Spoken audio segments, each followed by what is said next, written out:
Di neturi yang rusa tengah hidang bak bineh kurung cukup tat gelih ia. Bak jijak basa bolangkah meduh tu lungkai. Cukup tat dari lungkai rusa neturi lungkai rusa. Lungkai rusa kan sama lagi lungkai manok kanya? Nak sama lagi lungkai manok lungkai rusa? Berarti hang tengok dalam. Kalau tempat ajak dah tanya orang sama lungkai rusa dengan lungkai manoknya tengku seut. Berarti berlalu hana lah je betul hana. Berapa pandai lungkai manok? Jadi tengah hidang bak bineh ia cukup tak jerneh ia. Mentekem tu rusa. Pejit tekem ke kala lungkai cukup tak indah, cabung-cabung. Gelangkah sabah langkah tu meduh tetaku begitu lun. Duh badan begitu lagak atletis. Rumeh di rusa. Tengah-tengah perumeh dra meruh melangkah sabah langkah tu meduh daki. Kagadah senyuman bak muka rusa. Pujut. Alah, ino baju salah. Roh ubud hat aki. Maka kan aki rusa kan ubud. Roh jikut. Alah, aki baju teh tu. Medih menyonyo lungkai rayuk menau. Nyo badan begitu indah atletis. Yang medih aki berayuk baju tu. Ya, di rusa. Tengah-tengah premeh haki merdeka dari mu. Bayu karimung bam maju. Rah dia pecah silap rusa. Muji plung tu. Muji plung rusa ji tiup dari mung jiplung.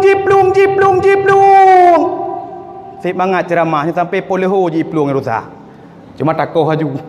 Ba plung rusa plung saya tengah jiplung.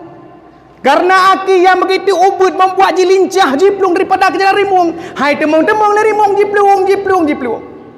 Bak jiplung rusa nak unah ku dia upam metawa lungkai bak cebeng kai. Megetarik di rusa getarik hanglah pap toh rimung kenan. Pu yang terjadi pam di paju. Nya nekalon lung ku nek buh tam thelan nya kurung dro.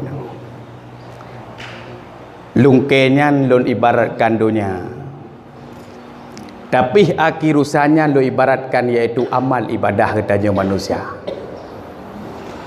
Nekalan yang benar di lungkainya yang jih banggakan, jih senang ikala lungkainya.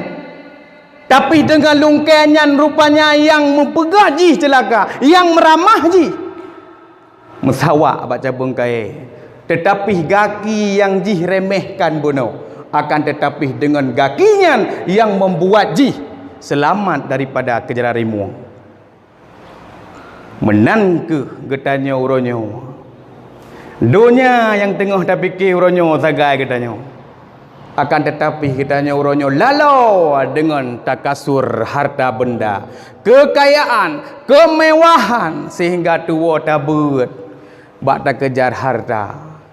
Hana tak ibadah bak tak kejar harta. Tanya orang tua, contoh le takalan urang jino bak leho mentau.